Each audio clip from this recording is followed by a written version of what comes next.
person, Cassidy. So let's go ahead and see what Willie has for you. I love how I have to look for the date every single time.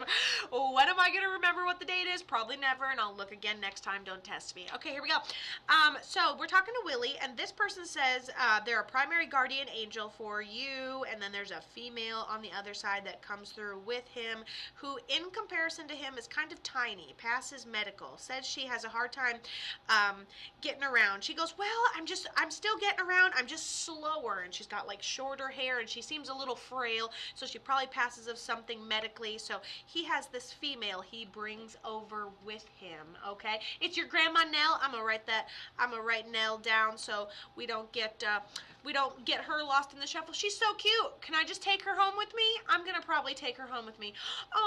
And then she said she passed of a brain tumor. Well, listen, she's the sweetest lady. I love her to pieces, and that's another primary guardian angel for you. So are Nell and Willie like together, or are these just separate guardian angels coming through for you? I will be getting to you in just a little bit. Hang in there. I'm hoping before 3 o'clock shouldn't be a problem, but we are going to see you guys. Just be patient for your sessions. You guys are doing such a great job already. And if anyone's phone dies or you got to get in right now, you just keep me posted, and I'm going to do the best I can for all of you guys, to be honest with you, all right?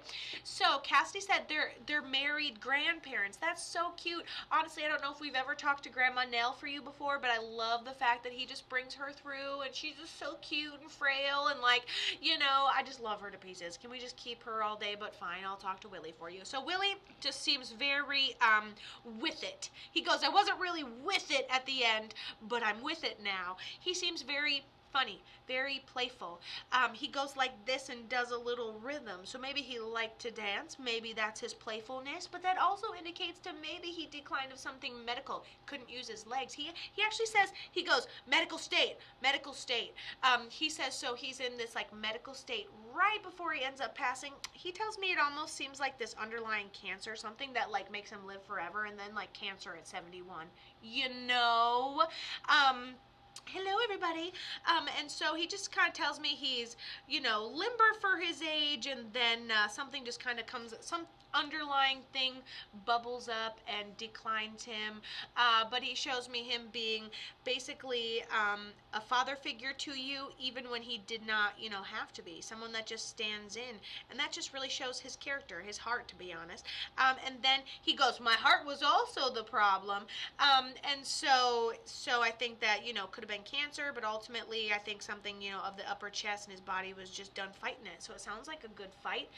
Bad leg from Air Force, bad infection, hurt his heart. Remember when I was like, he's going like this, so he's either super happy or he can use his legs now. So his legs feel good, his legs are better, he's got his movement back. And then I was like, I love this. And I'm like, well, ultimately it could have been something of his upper chest or his heart or something, because that's what he said. He goes, heart. Okay, so listen, he had a bad leg from the Air Force, which he already told us he served. He already told us he wasn't walking around. He had bad legs, medical state, right? He got an infection, underlying medical, that we don't see, right? Like a cancer. Cancer's like an infection, right? And so he had an underlying infection due to the leg that resulted in him having a heart attack. That is beautiful communication, and I love that he takes basically responsibility for being your dad. I know he's a grandpa and blah blah blah blah blah blah blah, but honestly he really loves the title of Dad for You Better. He feels very proud of it. He feels very proud of you. He goes, you're not disappointing anybody. Live your life, be an individual. It takes all kinds of kinds, okay? It takes all kinds of kinds. Thanks guys, I am absolutely covered in tattoos on this half of my body all the way down my legs. So glad you guys love it. Karen, thank you so much for following me. Thank you so much for the tattoo love. You guys are amazing. Do we stay the same age we passed on the other side? A lot of the times we do, just especially to identify ourselves. But let's say you go over there at 80 years old because that's your favorite form. You're not going to be sore like an 80-year-old would, okay? You'll be a happy 80-year-old. So you can be whatever age you would like to be. But when you're talking to a medium, you'll probably be the age you were when you passed, just to identify properly with your loved one on the other side. Because if your loved one's looking for their dad, they're not going to be like, oh, that toddler's my dad, you know?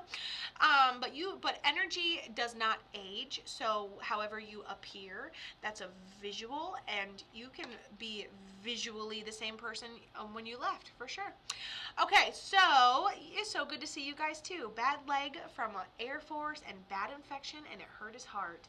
And you know what? Strong guy, tough cookie. He goes, I probably could have lived maybe another week or two, but I was tired. I didn't want to go to the doctor for that last time. Could they have done something? Yes. Did I want to? No, I'm tired, he says. So he says there's an amount of okay, I'm done. We're fighting like a G over here, okay? And I know I could go to the doctor. I know they could do that one thing. I'm just so tired, he says. He goes, sleep. Sleep is an amazing thing. And then sweets. And he has sweets on the other side. I need Grandpa through my court mess. Feels like it's hurting my heart medically. I think the best thing for you to know that it will continue to be prolonged and your heart will race because of it. It's a settling in the answer is what it is, and what you think is going to happen is exactly what's going to happen. I think with family court, it's going to benefit you to have a little bit of time underneath your belt and to just breathe and pace yourself. Step out of that reality.